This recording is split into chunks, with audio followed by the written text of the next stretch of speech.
We're close, but for us to start on time is a slight miracle of God. So let's do it. Let's have a miracle in the making. Tonight, I have really pushed in the last few days to find the heart of God for where we as a church are to be. My world got rocked 3 weeks ago in Orlando when I went to that conference, and I've come back, and constantly on my heart and mind has been this idea that this church has got to be more conscious and more active when it comes to the things that are happening in our community. And if we are going to make a difference, then we've got to find the will of God for us as a church. Okay? So tonight, quickly, I'm just going to share with you, in talking to Chief Lawrence, he is the police chief at Quitman Police Department. He is not here yet. He is coming, I believe. Okay, he said he was coming. We're going to have to pray for another miracle for him to get here, because there ain't no telling what's happened in the city of Quitman. So, but anyway, Chief Lawrence and I talked, and I shared with him my heart about the conference and what happened. And he said, Pastor, I would love to come and share with your congregation. Chief Lawrence has only been our chief of police now for 2-3 years. I think he's going into his third year. 2 years, I believe, and possibly going into his third year. And so he's a young man, got really a sharp head on his shoulders. And so whenever I talked with him, he said, I'll be more than happy to come. He said, I want to get the police at the high school, which is Cedric Montgomery. So would y'all make Cedric welcome tonight? Cedric is were you at North Brooks? I was at North Brooks. I say some of my most favorite. Yeah. I had someone tell me, I'm coming tomorrow night because I love Mr. Montgomery. So I don't see him yet, but they said they were going to come. But he is now this year, the first year at the high school. He is the police officer on campus during the school day at Brooks County High School. So is that correction? Oh. The chief of police for the Brooks County Schools.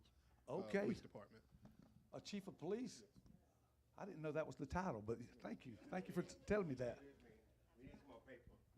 Well, somebody's gonna have to staple these together. I got somebody to do it for you. No. I got somebody to do it.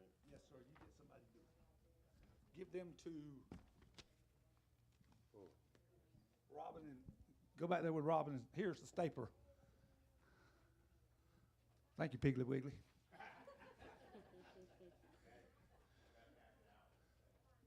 So, chief of police at the schools, Cedric Montgomery. And in that conversation with Chief Lawrence, we talked about both of them coming, and I'm hoping that Chief will get here so we can hear from him.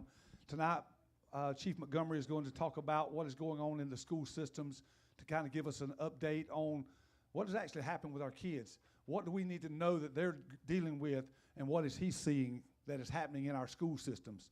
And then I went to a ministerial meeting yesterday morning, and I was telling what was on my heart to all the pastors on our ministerial association. And as I was telling them what was going on, one of our other pastors, Jim Pitt from Morven, who deals with the Bridges of Hope, it's a ladies' ministry over in Morven. He said, you need to call Tiffany, which is the coordinator at, is that her title? Lead legal advocate for the Haven, which is a battered women's shelter in Valdosta. So, of course, I come from the meeting. I got on the phone with Tiffany, shared with Tiffany my heart, what was going on in my heart, what I needed to find out some information about. And she said, I will put you in touch with one of my ladies who deals with sex trafficking and deals with other abuse with ladies. And so Abby is here tonight from the Haven. So can we make Abby welcome? Okay. Abby is going to be sharing with us about what is going on with the papers you have in your hand. She will kind of walk through that here in a few minutes. Come on up, Brother Chief. Miracles do happen. Hallelujah. we started on time, and I told them that was one miracle, and if you make it tonight, that'll be a second miracle. No, you come on up here and sit, brother. And so Abby is here representing the Haven, and I've already spoken to her. She's going to come back sometime in the near future, and she is going to talk specifically with our teenagers because she is really involved in the online stuff that's going on, things that parents need to hear, or things that us kids need to know that's happening, how to watch out for things that are bad for them to be connected with. So I've already talked to Kip tonight for her to sit down with our teenagers on a Wednesday night, hopefully in the near future, so that they will hear from her at exactly what is going on and what they need to be watching out for online, predators and things that they are easily drawn into. So we're already in communication with Abby about doing that. Abby's just got a great spirit about her. We sat at the table while I was in the kitchen a while ago, and she just got a wonderful spirit about her. She's been with the Haven for 3 years, and so we're just glad that she came tonight on short notice to help us out and to be a part of this, okay? And this is Chief Lawrence McGee. He's been our chief of police here in Quitman for 3 years? Almost two, okay. Pray for him. But can we make Brother Lawrence McGee welcome tonight? He's going to share, I've asked him to share what's going on in our city and the things that he sees and that he has to deal with when it comes to families and children and the problems that are facing us in Quitman. So tonight, y'all, I've asked each one of them to do 15 minutes, somewhere in that range. And they're going to just share from their heart, share from knowledge, and then we will, when Abby does hers, you'll be able to look at your paper and follow along with her. Do y'all have, you have some? No. Okay, that's okay, no problem. That's right. You can tell the difference in a man and a woman, that's for sure. I wouldn't throw you under the bus, brother. There's your one that told me she was going to be here tonight. Avery said, I got to be there. Mr. Montgomery's going to be there, and I'm going to be there. I called you come in. I just had to tell it. Okay. All right. Can I get serious 1 second? Because I really I prayed up here before anybody walked in this room tonight, and here's my prayer. God, open our hearts. Okay? Let us see with our eyes and hear with our ears what is actually happening right in our very neighborhoods. Okay? I don't think we'll ever do anything of great stature if we don't know what we've got to do. And y'all, I believe it's time that we are aware. The Lord would not have put it on my heart such a strong way if I didn't feel like that this was a need for us as an entire church to hear what these three are going to talk with us about tonight. First of all, I want to say thank you to every one of y'all for coming on such short notice. Can we just say thank you to every one of them? Okay. Now, I want us to pray. Father, God, I'm just asking, Lord, for our eyes to be able to see, God, down the road and, God, in our streets and in our school. And, Father, what's happening with women, with the Haven, and, God, the things that we need to hear with our ears. Let it get down into our spirit. God, let us be, God, attentive to, God, the real needs and the real pressures. God, the real thing that is in the homes and where we're struggling in our community. And Lord, I just pray that you will put within us a heart that will absolutely bleed for meeting the needs of these people that we hear talked about tonight. God, speak to our hearts. God, allow us to hear from you tonight. And Lord, I just pray that the words that these speakers tell us, that they would, God, just be, God, illuminated in our thinking and our hearts. God, thank you for these that have come to speak. I just give praise and honor for you to allow them to be here tonight. And we thank you in advance for all that's going to be done. In Jesus' name, amen. All right, Lawrence McGee first. I'm going to allow him to speak, and then we'll pass it to Mr. Cedric, and then I'll let you finish up, if that's all right. All right, thank you. Thank you, Pastor. Thank you all for having me tonight. We don't really have, It's been pretty quiet in Quitman. I can't say it's been a blessing. Last summer, 85% of our calls, and they was coming out a lot, was juveniles. So most of our calls, our tough calls, I mean, from shootings to, fights and public disorderly conduct, so on and so forth. A lot came from juveniles last summer. That was a real tough summer. But this summer, I can count on one hand how many issues we've had. We got more of, it's been a blessing for sure. We have more common issues in the city lately. One thing about it, the crime has went down in a huge way. I can say that based on the presence of the law enforcement now, the interagency collaboration with the schools, the county, we all work together in the Haven. We work together a lot in a major way. So with the collaboration of everybody, I think it's been pretty good. And I pray that, I won't knock on wood, I just pray that it continues to be that way and get better, continue to get better. You may have heard issues pertaining to the police department about we were getting rid of some officers, but I fought against that, and we're not getting rid of any officers. We actually got 2 more officers added too. Amen. So that was a blessing also. Amen. It's one thing, a lot of people don't understand the police department. It's a part of the city. However, we're a state. We have our state ways of doing things, and it's very important to have a certain method when it comes to the police department. It's public safety, and you cannot run a city without public safety. I don't care if it's fire department, police department, EMTs. You got to have that. If nothing else, you need that. Other than that, it'd be a purge out here, and we don't want that either. That's right. However, we've done great. We've added 2. We got 1 graduating from the academy next week. We just added 1 certified guy. He's coming all the way from Thomasville to work with us. I started out in DJJ with me back in the day, my younger days. So he's a new asset to the team, and now with the more officers we have, the more you see us. You're gonna see us out a lot. Most don't like the traffic stops, but however, that's part of policing, and it keeps the accidents down. We're on these side streets where you usually don't see officers cruising up the side streets, the side roads. We know 84 is busy. We keeps it busy, and Washington Street and Court Street. But however, the side roads where most of the crimes happen. You can hide on side streets, side roads, or whatever. So we try to keep our presence felt in those areas more often, because we have the manpower. The more the manpower, the less the crime rate.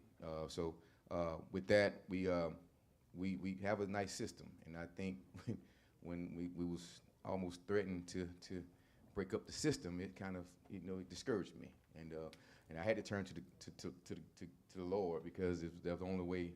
First of all, I got here because but I didn't know what to do, and I was discouraged, and I didn't know what to do. So I just think that God, you didn't bring me here for me to leave like that. So I leaned my faith on Him real heavy, and the crazy thing, it was a gift and a curse, because I built my relationship with Him even more during this time. But and He came through.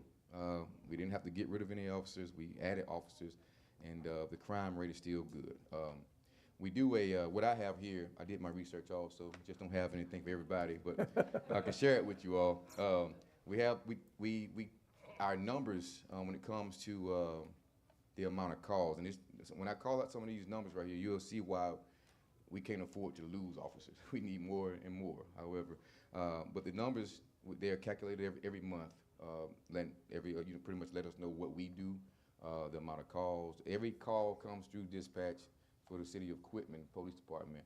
It's recorded. So with these numbers, I'll give you all June and July numbers, and usually at the crime hall meeting that I have every month. If you feel free to come out, it's every Tuesday. The first Tuesday is right before the council meeting.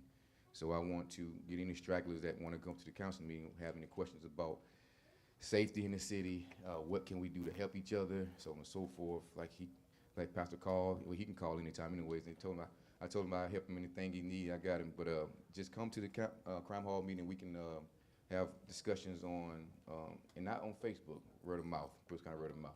No offense to Brooks County word of mouth. However, you know, we face to face in that building right there, talking about things that we can do to help the city, our neighborhoods and all that. So, the crime hall meeting is every first Tuesday of the month before the council meeting, and we sit and have conversation, small talk, but it's always good talk. Also, if y'all can see, if you're riding around town, we've added some radar signs. Don't be frightened. It's just to keep the speed down because of these kids standing on these bus stops, at these bus stops in the mornings, and people just tend to not even really care. So, however, we have them set up on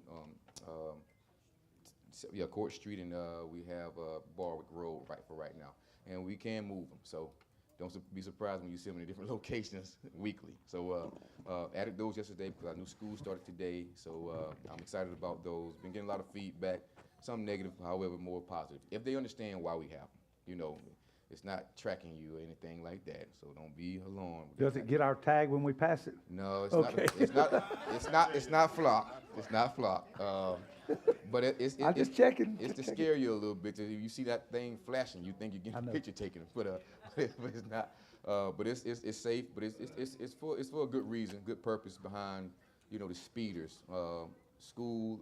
We don't have school zones, but we have areas where we have our students, and we want to protect them when they're out, our babies out there on the road when wait for the bus.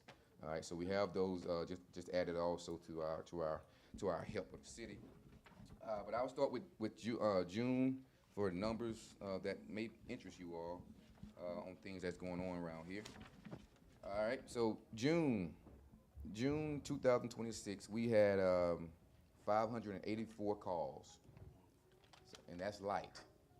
So criminals usually know who's on duty, they know how many officers we have. So this is what the criminals do. They research the thing. Okay, thank you. I appreciate that, Pastor. You know I'm short. I'm really not short. We just got a tall chair. We just got a tall chair. You see I'm on tiptoes while I'm sitting down. That's wild. That's so wild right there, Pastor. I owe you for that. You're the low man on the totem pole.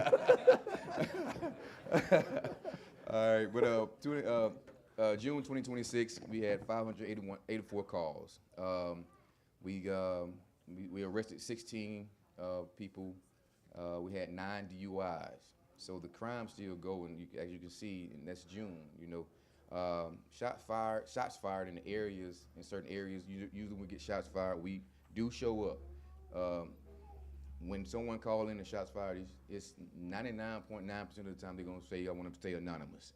So we never get to talk to the person that actually called. We have to just show up and just canvass the area, see have anyone heard anything? What direction? So we can put some type of trail on it. However, no one likes to talk about that.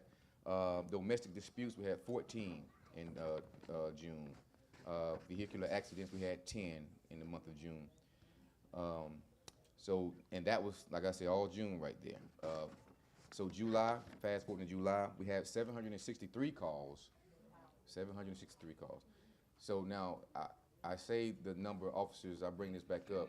Now, criminals, like I said, criminals know when, and they know how many officers we have. They know the shifts. They know who's working and all that good stuff. Just imagine we dropping down to 8 officers where no one can take time off. We just have enough for a shift. 2 for each. We have 4 shifts. 2 for each shift. That's 8 people. He wants to have 8 people, including I'm 8 too. I can't do admin work and be on the beat. That don't make sense to me. However, 8 officers would not be able to handle 763 calls. For a matter of fact, when the criminals know we have 8 officers, guess what? That turns to 963 calls, because it's gonna be booming, because they can beat us on one side of the town, and you ask for the county help, which they always help us, but they may not have enough officers, and they may be on the north side of the county, and we over here struggling in the city limits, and man, we are back against the wall with that. So thank God we took care of the amount of officers, and he's allowing me to actually add. If we lose someone, we can add. We can fill that spot. So, shout out to the city manager for that also. 773 calls in July 2026. We had 16 arrests, again, 14 DUIs. Remind you, it was July, the 4th of July, the 4th, and everybody celebrating, doing the thing. However, it leads to DUIs, unfortunately. We also had 13 domestic disputes, 15 vehicular accidents, and most of those come from the DUIs. No fatalities, thank God, in the city limits. Thank God for that. So we was okay on that part. But this is why we have the presence of officers in the traffic. We have a traffic team. That's what prevents the fatalities when accidents. We try to prevent accidents, period, because you see a lot. The rolling stops are very important because you do a rolling stop through a stop sign, and you look one way and forget to look this way. You think you got the right of way, and all of a sudden, bam. So it's Y'all don't do that.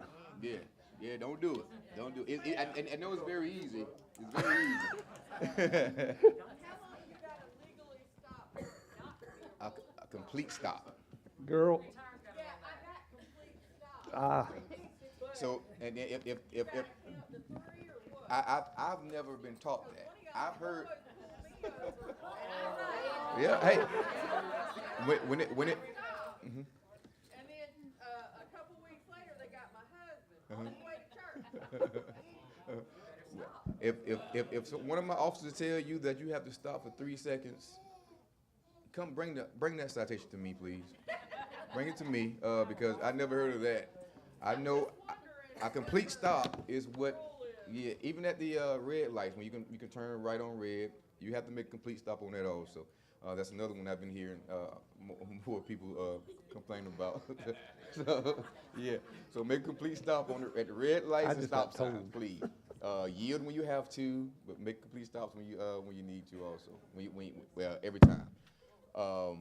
But 3 seconds though, I think it's just complete stop, make a complete stop, and move from there. That's all. Yeah, it's anyone give you any trouble after that right there, just bring me a citation. I'll take care of it. But yeah, this type of stuff that prevents the accidents, the police presence. We haven't, like I said, we had a great summer. We had juvenile issues, but not as nowhere near as last summer. So it was a quiet summer. Most of the stuff that we dealt with was, like I say, regular adult stuff, nothing major. So I thank God for that too. But it was a great summer. Again, it all comes from having the police presence. They're outside, they're moving around a lot. It's no sitting at the police department unless you're doing reports. So we have to stay active. And the only way we stay preventative is we're always outside. So that's the thing we have right now. No major significant things that's going on, crimes that's going on right now. But school just started. So you never know how that the people get back together, the kids get back together, and so on and so forth. But yeah. We've been pretty blessed this summer. Can I ask you a question? Yes, sir. Tell us where we are at in recognition of drugs and activities in our community. Yeah. The stops we've had recently was based on majority marijuana. That is almost unstoppable. But however, we these traffic stops. That's when you get the whiff of something. You got access to. You got permission to actually pull them out the car and search for it, and hopefully they give you where it comes from. I mean, the county has some huge stings going on right now, and which is good when it comes to drugs in our whole county. So they have a whole drug task force and everything. So they stay on top of that a lot, and they pass us information, things to look out for. And if it's something big or huge, I usually try to bring it out to the public. And also, the crime hall means the conversation we have in there is always in newspapers.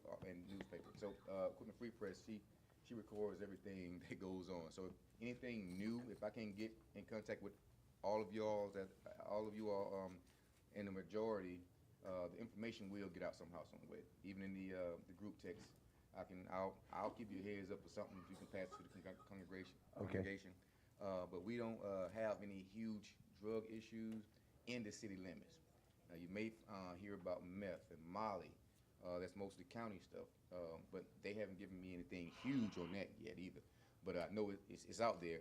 Everything still exists, and they're out there. It may not be as heavy here in this area, but they're out there. We're in between the cities, so everything comes through us, or pass through us rather, and some of it stops. So we have to be mindful and just know where your kids and your families are and what they're doing at all times. We can definitely work together on this stuff. That's what I'm here for, to work together in our agency and the community. That's the only way we can make it with the help of the community and other agencies around us. Okay. Any more questions? I don't have anything else. No handouts for y'all. But I'll know next time, though. All right, I'm going to pass it on to Mr. Montgomery, and if you do have a question, we're going to do a question and answer at the end. So if you think of something while the others are talking, write a question down, and we'll allow them to answer it whenever we get to the end of their talks, okay? So, Mr. Cedric. Good evening. Good evening. Like I've already said, I see some of my favorite people in here today. I went over to the gym, saw a lot of my favorite people in here today. My name is Cedric Montgomery. I'm the chief of the school police department.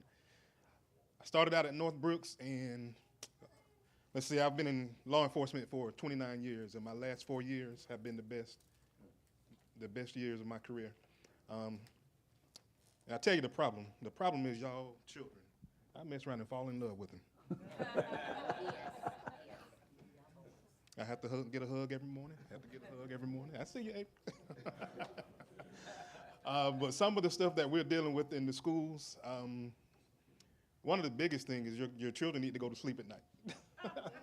They need to go to sleep at night. Put the phones down. Put the PlayStations down. Put the Xboxes down. Turn off the TV. Go to sleep, because, believe it or not, that spills over into the school. We had a young man today, so I ran around to all the schools today, and there was one young guy. Every time we walked by the classroom door, he was trying to recover. And I'm saying, buddy, I bet you on that PlayStation or texting your little text group or playing Roblox or whatever you're doing. I bet you were doing that all night. So them getting some rest and being prepared for the next day is super important. On the elementary level, don't see a whole lot of issues, mainly the sleep, the cell phone. The Georgia State legislature have done one of the best things that happened for the school. Put them cell phones down when you get here. All right? Put the cell phones down when you get here. Now the kids don't have to worry about, being in the class and somebody's bullying them over the cell phones. We're going to talk about bullying in just a second. And now it's forcing the kids to talk to each other. It's crazy how I could be right here and I send a text to Chief McGee. Y'all may not think that happens, but that happens a lot. Instead of turning and facing them and talking to them. On a date for prom, texting each other at the same table. At the table. Put the cell phones down. My goodness. So on the elementary level, it's not a whole lot of issues.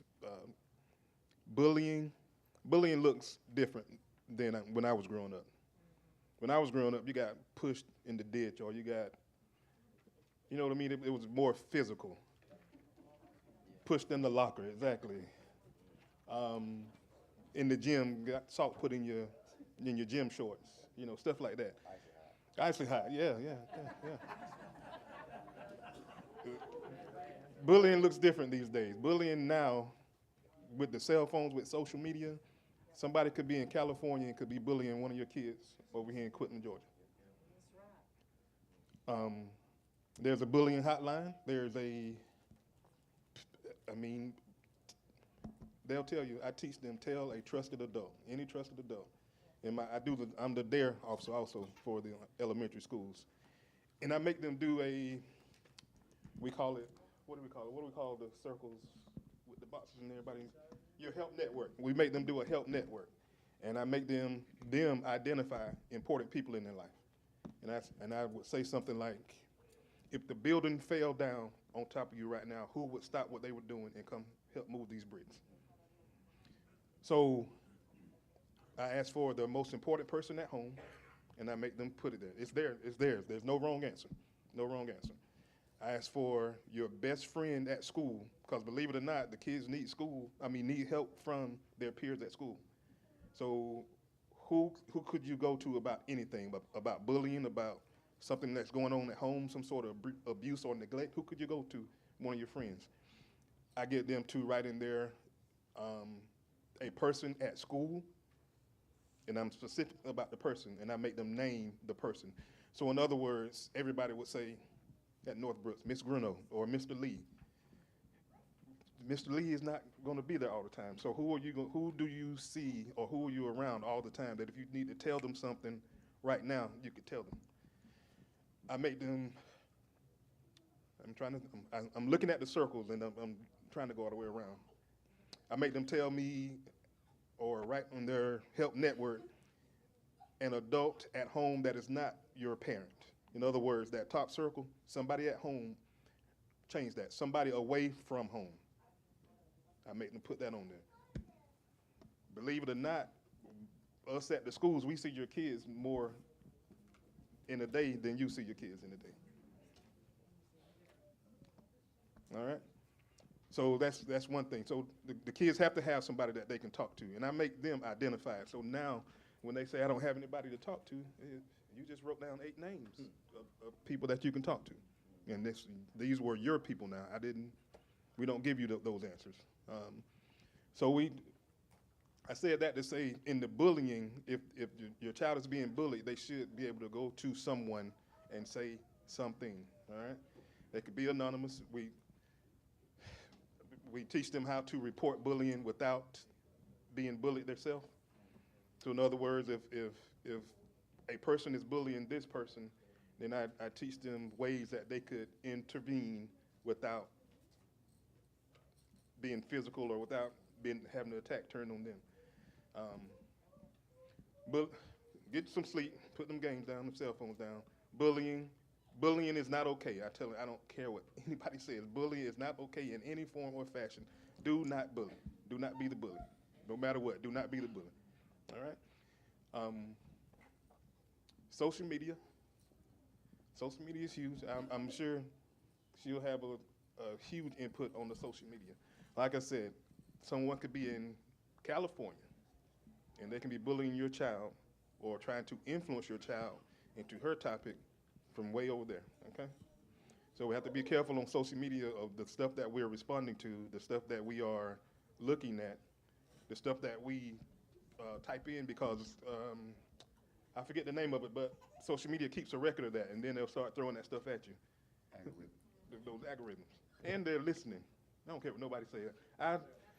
I was talking about buying a dog cage for my dog with a person, and the next thing I know, every other scroll, dog cage, dog cage, dog cage, dog cage, trying to sell me a dog cage. You may like this dog cage, stuff like that. So we just have to be careful with our cell phones. On the higher grades, middle school and high school, vaping, vaping, vaping, vaping. Vaping, vaping, vaping, vaping. And hopefully it doesn't happen, but somebody could get hurt because some of the fluids that they're putting in the vapes could be laced with some stuff. It's happened on the street before where they thought they had a THC vape, and it turned out to be like half fentanyl in it also. And so when vaping first came out, it was told that it was safer than smoking a cigarette. I don't know why we ever believed that. So in my DARE class, we didn't talk about vaping before this year, but we had a huge push, and now vaping is going to be included in the curriculum because it's actually more harmful here for you than the cigarette is not good for you. I'm not saying that, but the vapes have little tiny metals in the chemicals that you're inhaling, and it's sticking in here. So the effect is worse. Bullying on the high school level, one of the best things, again, those cell phones are gone, so the kids are more face-to-face now. They're talking more. I'm not down. I can say anything. You know what we call them, the thumb warrior, keyboard warriors. The keyboard warriors, we took that away from you during school now. So now, you know, I can be a bad boy if I'm 17 classes down the hallway, as opposed to now we're in the lunchroom together. I'm really not that bad. I really didn't even mean what I was going to say. Next thing you know, they're dapping each other up and walking the halls together. Best thing Georgia legislators have done for the schools. Again, social media, be mindful of what our kids are doing on social media. I'll say this one thing. I know Georgia has entered into the top 10 for human and sex trafficking. It may be number, it's not in the 5, it's number 6. It's like 7. Last I saw was 7. Atlanta is the hub, and but you would think Moultrie is pretty high in the whole. In the state. labor, Yeah. you know, for Hey, did y'all hear that? He said that Atlanta's the hub for sex trafficking and Moultrie is a hot spot. Hot spot. So we're less than 45 minutes away from one of the hottest spots in Georgia. That close. Yes. yes. Yeah. Shocked me too. Yes. Why do you think Moultrie? Why do you think Moultrie? Why that location? Some of it could be migrant workers. The population? Could be the population. Could be the migrant workers. Yeah. Yep. One of the things with and again, I don't want to step on yours, but one of the things that the human trafficking does is they'll get people who will work for less, you know, who think they're in a better situation for these pennies than their home or their life, wherever they come from. I don't want to say too much. See, I know you got a whole lot on that, but. We're hiring migrant workers, but you don't necessarily know all the background checks on that vast amount of worker population that you just brought into your area. And so within that group, there are going to be those predatorial type people within that huge migrant population that haven't been identified as so because they're not in the U.S. system. Right. It's true. And they're also moving around, so it's easier to hide Yeah. what they're doing. Yeah. Usually they have a contract. I don't want to Go ahead. cut in, but there's a contract where most migrant workers, you're over here illegally. However, you cannot have an encounter, even if if an officer stopped you just to say, "What are you doing?" You cannot have a single encounter with the officer, or you'll be sent back. So you see a group of them walking. I've been in towns like Sparks, Nadale, Homerville. I've seen it where they're walking groups, head down. They want to look at they don't want no problems because they don't want to be sent back. So it's part of the contract that they make with the overseer, the one that's in the field, the head guy. This contract is if you have any trouble out of any of them, or if there's a police call about any of them, they automatically get sent back home. And so they're winning by working here, getting here, making money here because. They send it back home and take care of their families, which I understand and respect that for sure. But they are here to work, and if they have the slightest little issue, you just don't get too many issues out of them at all. So that's why it's like I don't know what's all this stuff that's going on with but we don't have issues out of them in the city of Quitman. I know that much, so I would just speak on that. However, and usually they're hard working and they're respectful to everybody around it from what I see and hear. But yeah. They usually have a contract going on with them when it comes to coming over here to work, and that's it pretty much. And lastly, just outside of school with the kids, it's not a whole lot for the kids to do. So they gather, and they gather for fun, but sometimes it ends up not being so fun, and it gets the law involved. Sometimes the law don't even know about it. Then it gets back to the school. It kind of spills over into the school. And then he called me. And then I called. I called him. But yeah, that's about it. Any questions for me?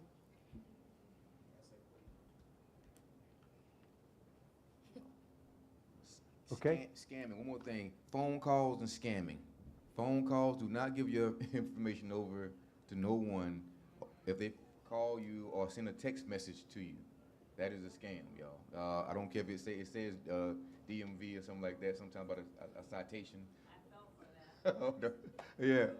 So the mayor, she calls me every time she get one. Like, mayor, just ignore it. Just ignore. I paid it, and they took out money out of my Oh account. Like, no, ooh. man! I'm glad I brought it up I there. fell for that. Well, yeah, don't never, cause they don't even do that type of thing. The DMV don't even send text messages and stuff like that. They send a letter, if anything. Yes, ma'am. Can I ask a question? Have you heard of Venmo?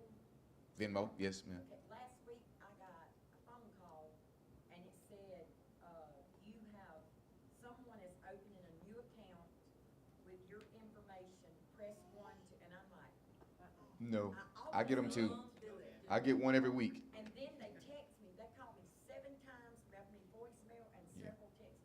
And finally, when I didn't do it, they just stopped. Just So stopped. is Right. that something Yeah. that J- they're doing? Yes. Yes, everything. They're getting smarter and the customer service is.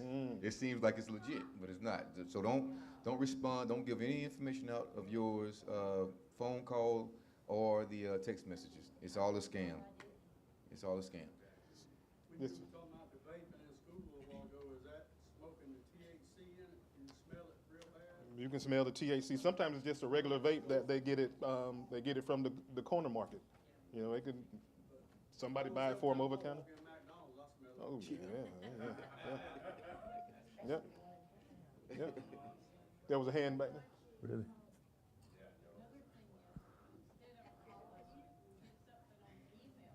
Email Oh, yeah. also. Yeah, that's true. Yeah. Yeah. Yeah. Right. It's the that's all. It's like a thread almost to the point of the thinking. Oh, you get scared. You think is they're about to garnish my wages or something like that, and you react, and it's all a scam. It's all a scam. There's another hot one that's even a little closer. You'll get a call saying that you missed jury duty. Yeah. That you were scheduled for jury duty today, and we're going to have an officer en route. However, if you could go ahead and pay your fine over the phone, Or you go to Walmart and get a green. or go get a Right. card with the Yeah. number on it. Yes. One, two. Yes. Oh yeah, from Medicaid. Yeah. Yeah. Yeah. From a different number. Yeah. Yeah. I got a call from my phone one time. From my number. I'm like, yeah. Yes, ma'am. How do these kids get the vapes? Don't you have to be a certain age? You're supposed to, but it's just like They go to the stores across from Casper. it's not just him or them. It's all over the place. All over the place. Or they'll get their older cousin to buy it and they just smoke it with them. Is it allowed to smoke or vape at school? It's not. No one can. The teachers is smoke free. Georgia is smoke free. So are they doing it at school? Yes. It's just it's so easy to hide. You puff it, put it in your pocket. Yep. Because They don't Yep. think they everybody in their sees you. pockets and they're so small, they Yep. can hide them in. Yep. Hey. Okay. You know, once the children do get, bypass elementary, and they do start getting in middle school, and they do start getting in high school, we know that bullying can increase. Mhm. But I wanna know as a parent, in middle school and in high school, when you do come across that situation, you know that you really do got a child that is really, really bullying other children. I wanna know how y'all handle that. So it's going to be on the school administrators to handle it. We have a bullying protocol.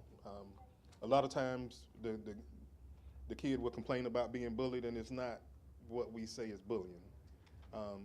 Maybe y'all just don't like each other, and I cut a joke today, and it's offensive, and you cut one tomorrow, and it's offensive, and or you cut a joke and more people laughed, and then it's called bullying. But that's not what we're talking. We're talking about mainly physical contact, social contact. So when you start leaving people out. In other words, you can't sit at the lunch table. You got to go sit over that table way over there in the corner by yourself. That we call that social bullying.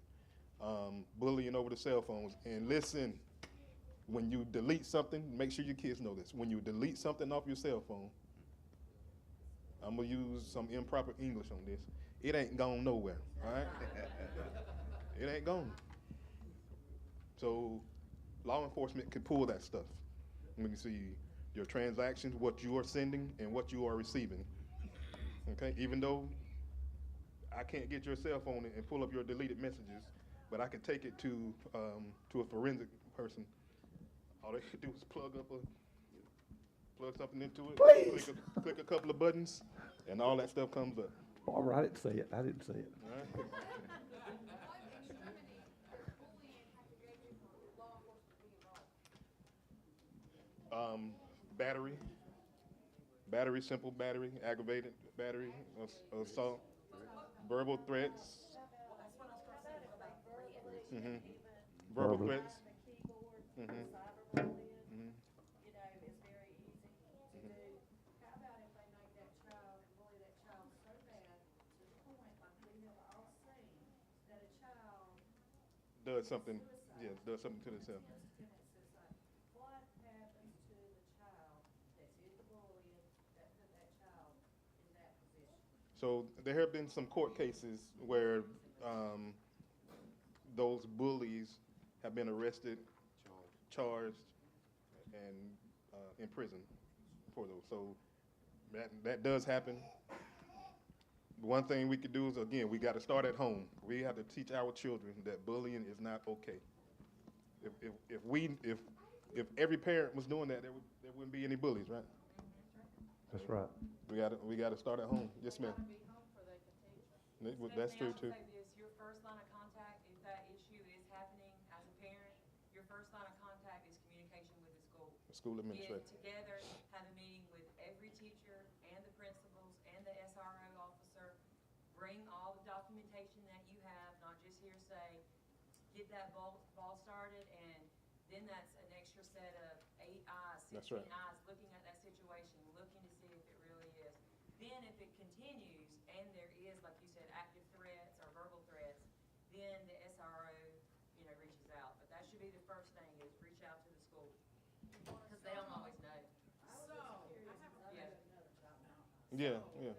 They've been that bothered, Joseph. I'm telling you. They better not. You wanna do it in writing, so if you're gonna call the teacher, email them as well, so you have it in writing. Yeah, leave the paper trail and print out copies of those emails so that you can then take them to the principal, should it not be nipped in the first place. Cause I've had a situation where my daughter was bullied by the teacher. And the teacher, once they start bullying your kid, it's open season from all the other kids. You know what I'm saying? And also, another thing where law enforcement gets involved is if there's any photographs of your minor child. Get what I'm saying? Law enforcement will get involved real quick then. Sister Peggy, you had a question? Yes, I do. Actually, the young lady goes to church here. And so I asked her, I said, are you ready to go back to school? That was just Sunday. And she said, no. I said, what grade are you in? She said, 9. I said, why you're not gonna go back to school? She said, because I was flooded last year. And she's not going back to school. She's just in the 9th grade. So how do you, I was gonna call you and ask you about it, but, I forgot. But, anyway, who do you let know about her, or who can talk to her? Do they have some kind of counselor or somebody she can get in touch with, or talk to her family about? We have counselors at the school, but I recommend calling the administrator, calling the principal, and just telling the principal. So I was going to talk about that too, but. Because I had to withdraw my child last year from Brooks Middle. Mhm. She's being bullied, so Wow. I had to homeschool her. She's doing phenomenal now, she's in Valdosta. But she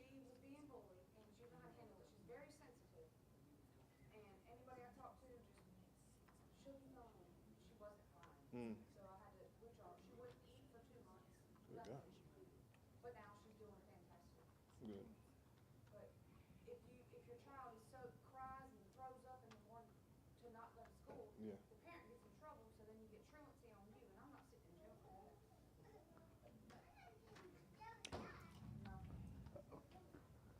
Okay. Yes. We're going to transition to Abby, and if you have any more questions at the end for either of the three, we'll let y'all ask more at the end, okay? Abby? Well, hey guys, my name is Abby Guevara. I'm with The Haven. I'm going to do a quick overview of what The Haven is first, just so you guys know. We are a battered women's shelter based in Valdosta, but we serve 9 counties in total, Brooks being one of them. My job specifically is to get out there in the community, come to these outer counties, make sure everybody has the information. We help with protective orders. Temporary protective orders. We help with any type of sexual assault exam, any type of evidence collection, strangulation assessments, and we are also certified for human trafficking. We have seats on the Human Trafficking Board for Georgia that helps make the decisions with legislative decisions. So we do play a very big part when it comes to human trafficking. Yes, I'm an overachiever, guys. I'm sorry. But I did give out some stuff so you guys can take home. It's a lot better to have it in front of you when you forget, right? I will talk a lot. I will give you guys a lot of information, but I'd rather you guys be able to take it home and look at it yourself as well. But human trafficking is basically, and it's split up into 2 different types of trafficking, but it is when they use force, fraud, or coercion to control another person for the purpose of engaging in commercial sex acts or any type of labor. So we do have labor trafficking and we have sex trafficking.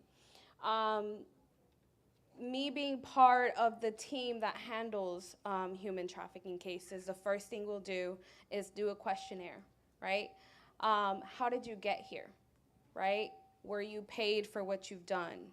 Did they feed you correctly? Most of the time, the answer is no. They haven't paid me. I haven't gotten fed. I don't even know how I got here. I'm from Maine, right? So this top little sheet that I have up here just kind of goes over what it is, some more myths. This is not just women and girls. This is men. This is children. This is immigrants. It could happen to anybody, quite literally anybody. The main thing that I say when it comes to trafficking is that they will target people that have at-risk factors. And that could be anything. That could be being in poverty. That could be a mental disability. That could be trauma that they've gone through, right? Anything, okay? So these predators, what they'll do is feed off of that, right? So if I just recently lost somebody, and I tell them that, they're going to feed off of that. Well, you know what? I can be here for you. They're going to fill in something that isn't there anymore, right? That's their goal. It is local. It's not, just like they mentioned, Georgia is a huge state when it comes to it, not just because of the airport, but because of migrant farm workers, because of Florida coming into Georgia. And of course, the airport is the biggest one. But we are a very, very big state when it comes to human trafficking. So being knowledgeable about what that looks like, what it sounds like, is very important. Sex trafficking specifically is hard to find. It's really hard for law enforcement to find these women. They're hidden very, very, very, very good. And it's really hard to find them. But when we do find them, they're broken really, really bad. So it takes a long time and a lot of work for us. And that's why we're here.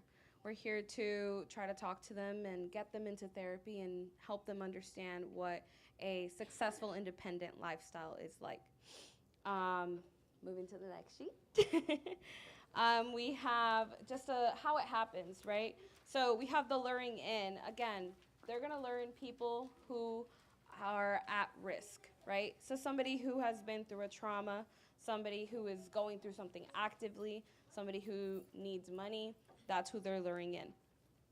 Online, it can also happen. Usually starts online, especially with our children, is what I'll see. They'll do stuff like, oh, I'll some good, what's it called, games out there. I'll get you some Roblox, right? Or I'll help you on Minecraft. And then now there's a connection, and your children trust them, and then your children give away information that shouldn't be given away. And that's how it starts, okay? So let me add to that. I'm sure Mr. McGee also. So again, I mentioned to the kids that are in my DARE class that Roblox, Minecraft, all these video games where you could be talking to anybody in the world at any point in time. Be careful what you are saying to them, because sometimes they are trying to groom you, or they're trying to lead you into some of the things that we would see is, after getting to know that person, they'll say, oh, you think you can sing pretty good, huh? Tell you what, I'll buy you a plane ticket to Atlanta, or buy you a plane ticket to my studio in New York. And the kid, there's a promise of fame or fortune. And the next thing you know, they're gone, and not to be seen again. So those games, those multiplayer games where they could have their headpiece on, and mom and dad don't hear anything that's going on in the headset, but they're steadily grooming. And it may take a year, it may take 2 years, but at some point in time, there's going to be that goal. Yes, They're patient. yes. They'll wait. Yes. After that, after the grooming aspect of everything, it'll turn into isolation. So turning them against the people they love, right? Making sure that they say things like, why are you even with your mom? She doesn't care, right? So isolation's a very big one, and we see that in everything. We see that in domestic violence, sexual assault, human trafficking, stalking. We see it in all of it. And then it just goes into the manipulation and coercion of doing stuff. Usually it'll start off with pictures, right? Once you send out a picture, especially for a child, once you send out a nude picture, it's out there forever, right? That can be used as blackmail. And that's usually how they get these children to start in these human trafficking rings. And then it just turns into a cycle of exploitation, right? I have this thing over you, and you can't get out because I have it, whether that is money or some type of blackmail. So this sheet kind of just goes over what it looks like, so you guys are able to kind of see what it looks like. In Valdosta, we've seen a lot of, not a lot, but we've seen a couple of cases that have come by, coming up from Florida or coming down from the north. We see them a lot, okay? But there are places in Georgia specifically for human trafficking victims and for human trafficking victims that are children. And we know those resources, and we're able to help them get to those places. And then I'll talk a little bit about social media. I've taught kindergarten up to college kids. I really, really am passionate about social media. I am Gen Z myself. I grew up with social media, and I've seen the good and I've seen the bad of it. It's more bad than good, right? It brings down our young women and men. Their self-esteem is at an all-time low now, right? You see what's on social media, and they want to be that, but that is unrealistic. But it's also hard to keep your stuff private when social media is such a prevalent thing for them in these generations. So start with the basics, right? Make sure they know that there are certain things that should not be shared at any times and why, okay? Think before you post. Is this something you would want your grandma seeing? Is this something you would want your mom seeing? Is this something you feel comfortable putting online? Only connect with people you know. I've had this argument with high schoolers all the time. They're like, but what if they look cute? No. Just no. Don't do that. Just connect with the people you know. Connect with family members. Connect with friends that you've met in real life. Connect with real life people. Social media is a mean to connect and to stay connected, but not to connect with people in California and people in New York. That's what we have to be cautious of. Use your privacy settings. They're there for a reason. as parents, you guys also have the ability to set up some of these privacy settings for your children. I know Roblox, I believe, has started to have like a kids mode where they don't let anybody talk. Get informed about the games. Be interactive with your children. The more interested you seem, the more kind of respect you gain from your children to know. You're kind of seen as a cool parent. But it's also helpful for you. So you know when to say, hey, that wasn't there last time we talked about this, or hey, this is different. Why are you doing this? Be kind, right? We are the example as adults. So being kind online, spreading positivity is usually how we stop some of the cyberbullying. We also stop some of the self-esteem that is lowered by what we see online, right? Be kind to one another in real life, and be kind to one another online. We talked about this a little bit, but watch out for scams. Scams are everywhere in all types of ways. So as soon as something is too good to be true, or something is too scary and you're like, oh my God, I gotta pay a $500 bill, make sure to talk it out with somebody, okay? Even as adults, we can fall for these tricks. Block and report is a very, very big one. That block button is there for a reason. You have the ability to control what your social media shows you and what it doesn't show you. So if somebody's being mean, if somebody is saying something, you have the ability to report and block.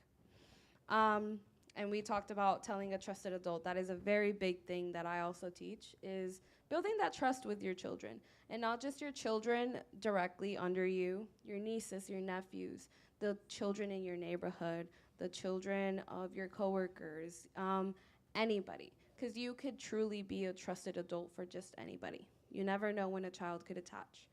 And take screen breaks. We are in a social media technology-driven era right now. It takes a toll on your mental. It takes a toll on your body. Take breaks. Make it intentional. Make it intentional to go outside and touch some grass, even if it's wet, like right now. But it's very, very important. And I know probably not everybody got this last sheet, but I did want to bring some statistics from the Haven specifically. We've got it on the screen there. Perfect. Oh, sorry, guys. I'm really showing off. So we have some of the statistics up there for you guys. So from 2025 to 2026, we have served 123 clients in Brooks County. That is 127 crisis calls answered. 42 reached outreach services. This could be paying a utility bill, paying a rent bill, paying something that they needed to keep going. We have 42 protective orders that were fully complete through this last cycle year. We have 17 that went into our emergency shelter. And then the cost for one night at our shelter is $283. They don't pay not one dime. They don't pay for food. They don't pay for shelter. They don't pay for clothes. Whatever they might need, we will get. Okay? Some statistics on reporting crimes to law enforcement, in it says Berrien County, but it's Brooks, I promise, is 2 sexual assaults. We've done 2 sexual assaults that were reported. That doesn't count the sexual assault kits that we have done that were not reported, because we can do that. We have 11 aggravated assaults / family violence. And then we have reported crimes to the Haven. So if you guys can see the difference in these numbers, we had 16 total sexual assaults reported to us. Only 2 out of those reported to law enforcement. It's really hard for somebody to go through something very traumatic and still have to go through the criminal justice process. But that's what we're there for, right? We kind of help them go through the whole process. But if they don't want to do it, we never force that on anybody as well. We've done 3 strangulations.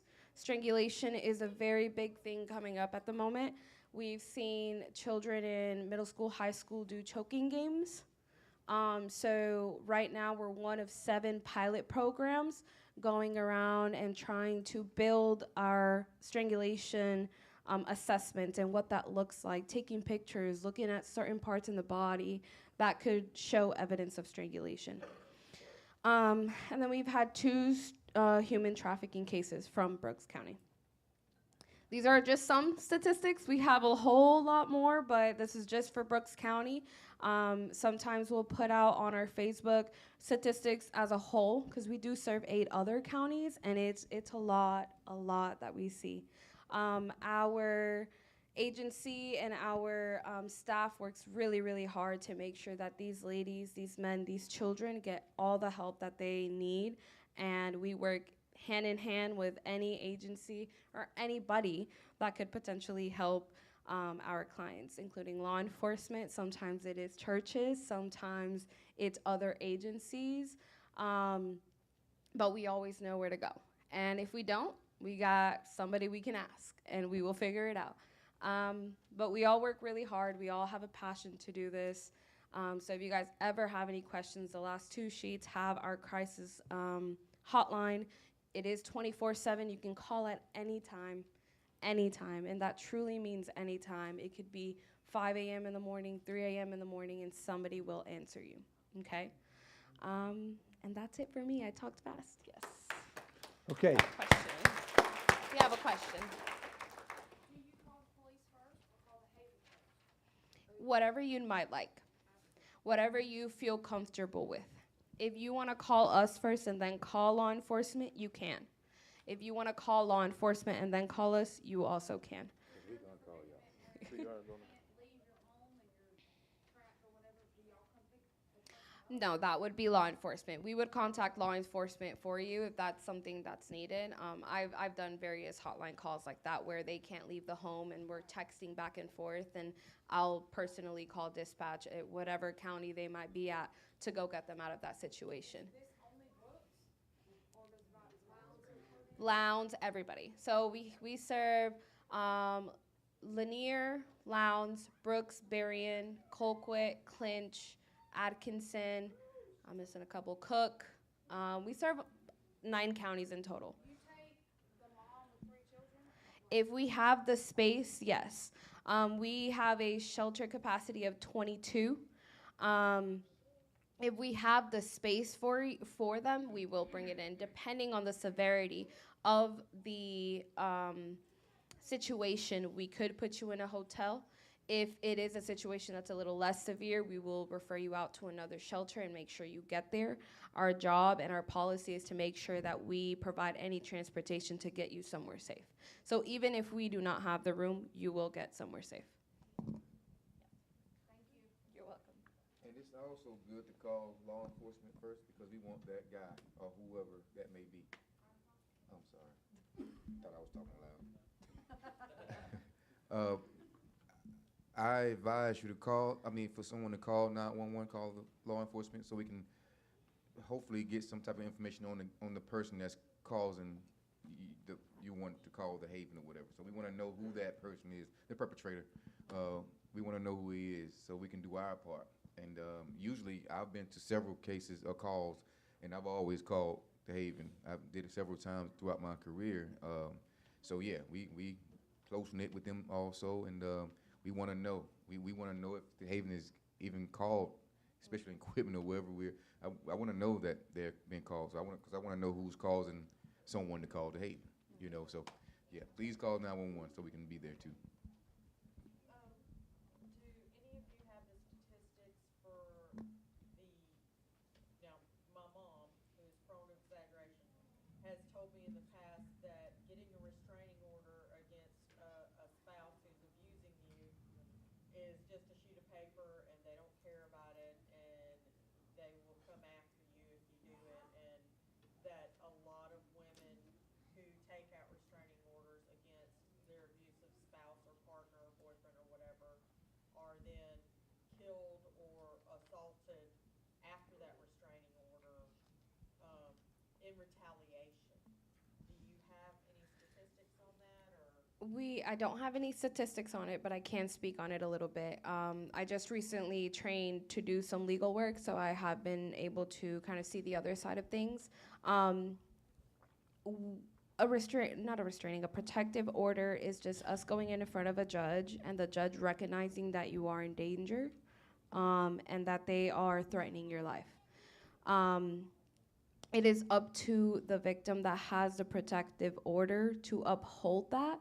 So you can have that sheet of paper, but if he comes to your house and threatens you and you don't call 911 or you don't call dispatch, nothing will be done about it.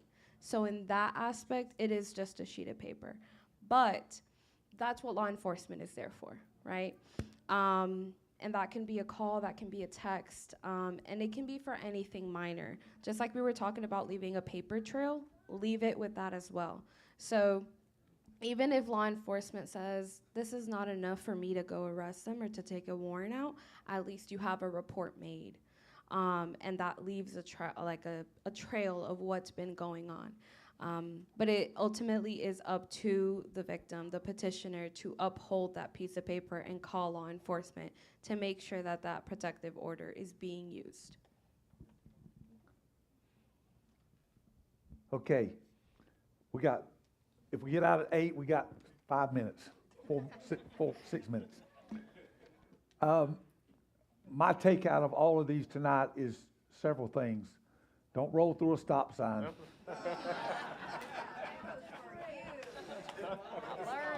Ooh, it got deep right there, boys. Captain, I don't want you to pick me up now for whenever I do that.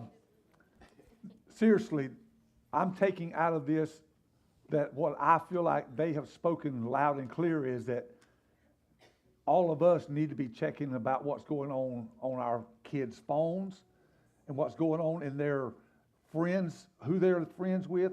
I can remember my grandson playing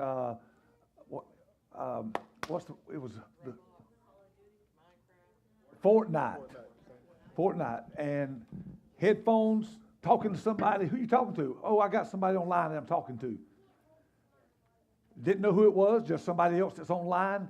Y'all, you need to start being cautious about allowing your children to be connected with people that they don't know. Am I saying it right? Okay.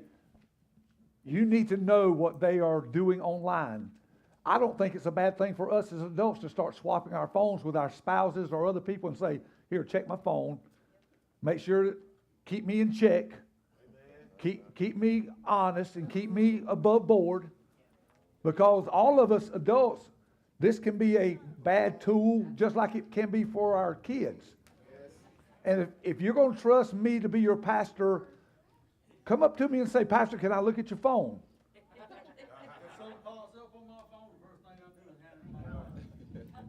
I think we need to start being accountable as adults, and we need to start holding our children accountable. Hey, I didn't grow up with a cell phone. I got outside and played basketball and football, and I was in the yard till dark. Okay, I didn't ever come in until it was supper time or bedtime. But these kids now are constantly doing things that I never did, connecting with people that I would have never known was in the world. I'm just saying that what they have said to us tonight has confirmed what I really feel like the hidden things that is going on, we need to get uncovered. We need to get them uncovered in our family and even with us as adults.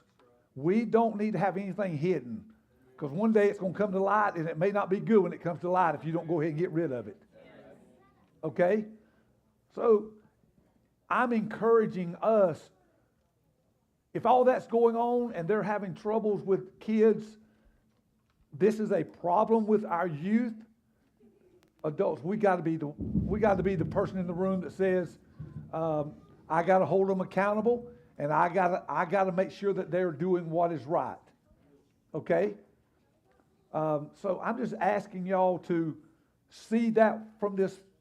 Do y'all see that tonight from this conversation? Because I want your kids to be safe. Okay? They're being fed a bunch of stuff online that is contradictory to God's word. People in their lives that may be contradictory to the standard of living for Jesus. And if they are drawn to that because they are being accepted by somebody that they don't even know, then that's a problem. It's a big problem. And I don't want your kids to be one day snatched out of some place that you didn't know who was with them and who they were talking to, and one day we are on a search party trying to find your kids. Yep. And I'm just being concerned about what's going on for y'all's sake, because it matters to me. Okay?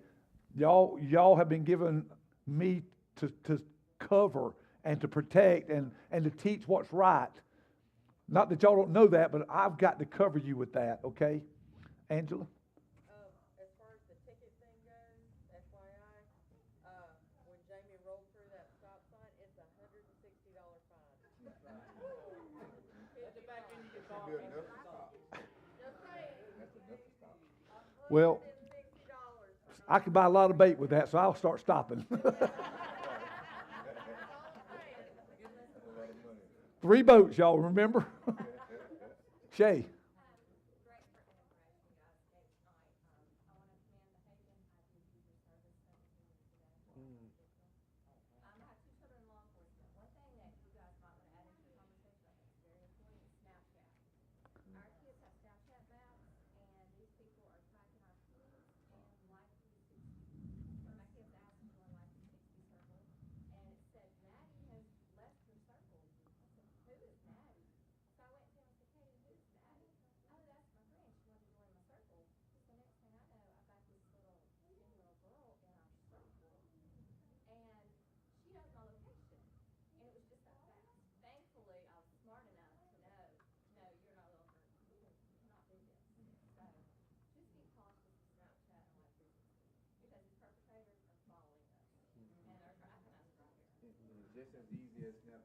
Did y'all hear that on this side?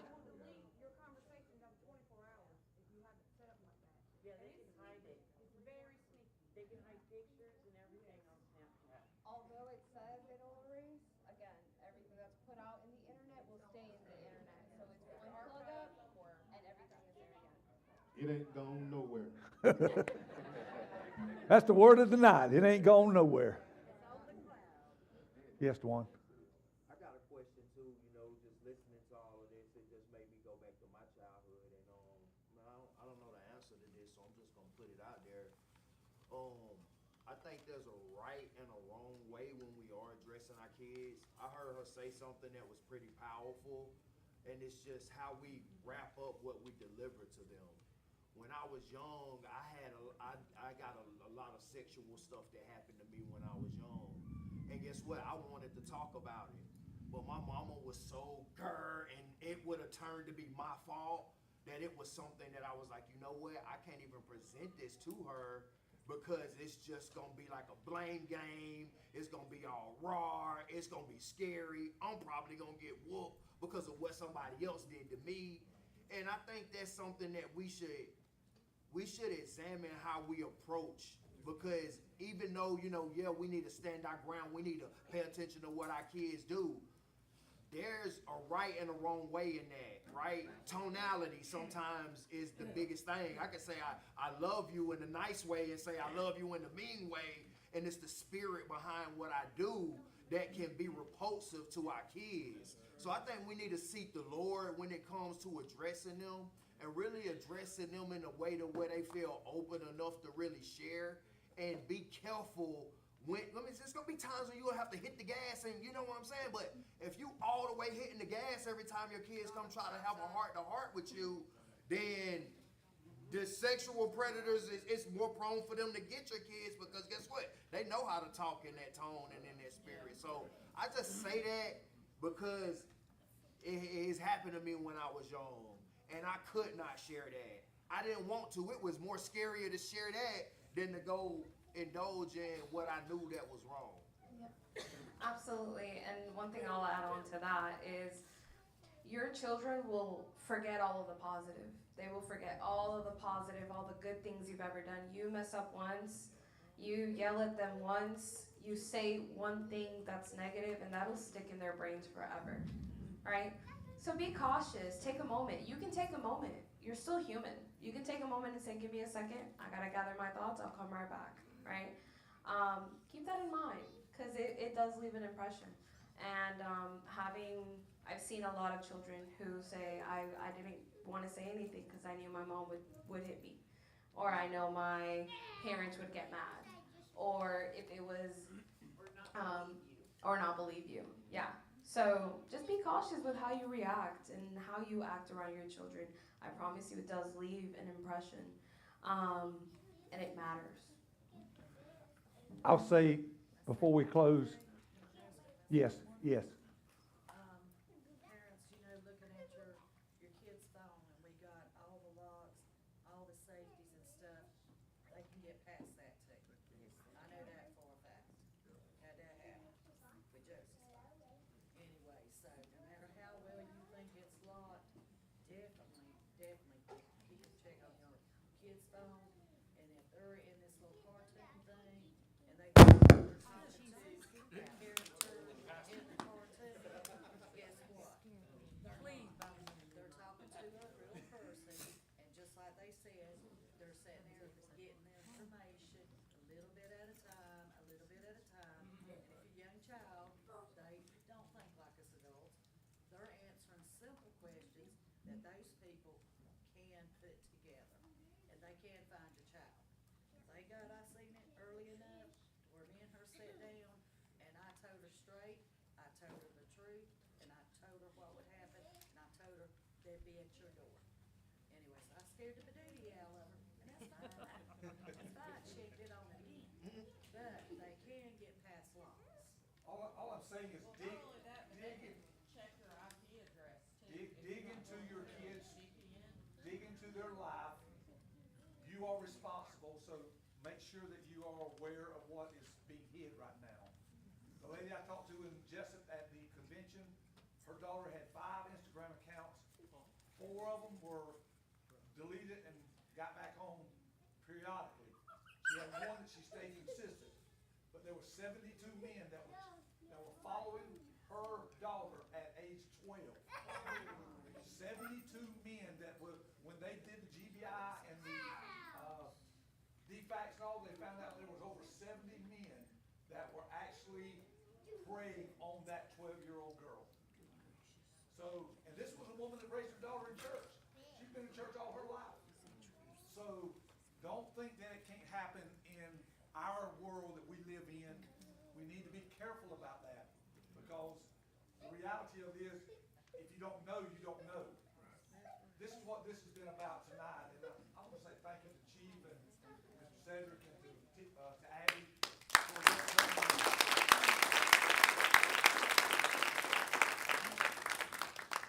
This has been, hopefully to you, a information gathering.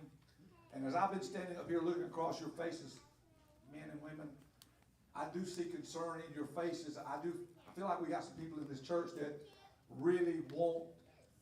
We have a generation right now that is hurting. We have a generation that don't know where to find love and trust.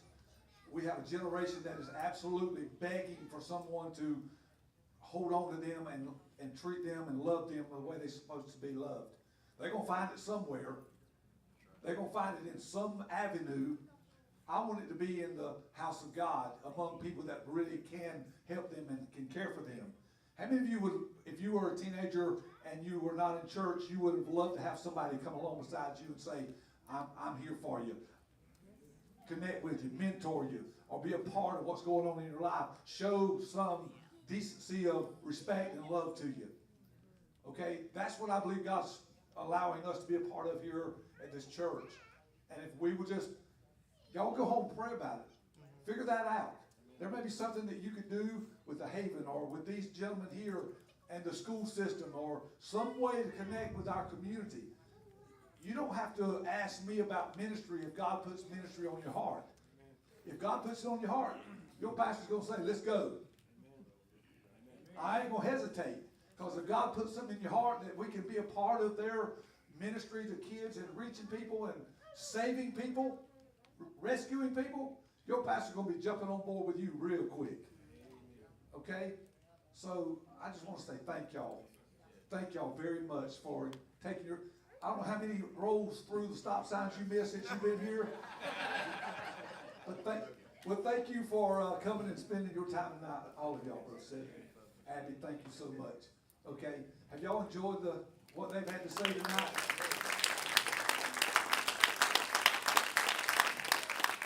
I really believe it's a God thing because it just happened. It just fell into place. Chief was so willing, and he got Cedric to come, and Abby was just willing to come yesterday on the spur of the moment.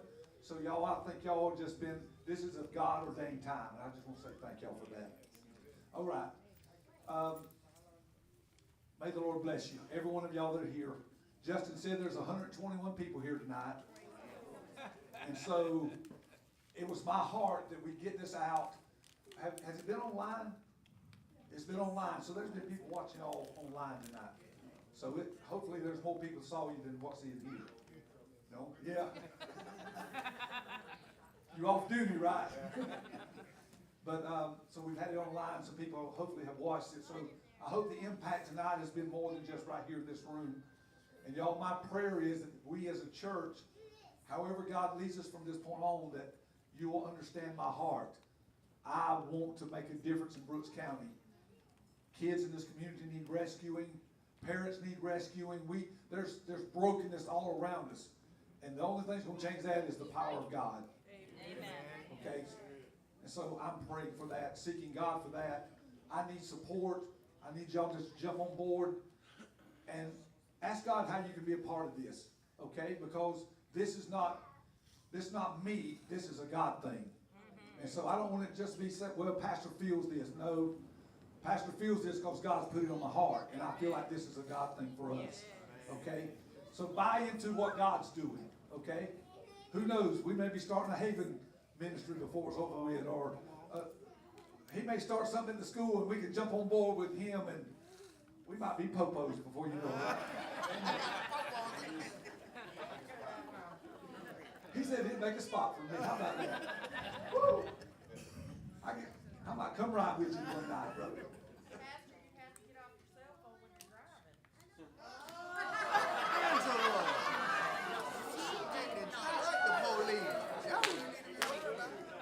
Have you ever heard the words, I rebuke you? Does anybody have any tape? I'm talking about that good tape. Some gorilla tape. All right. I've held you a few minutes longer, but I just want to say thank y'all, every one of y'all, for coming tonight. Sunday morning at 10:30, we hope to see y'all back in church. Let me have prayer before we go.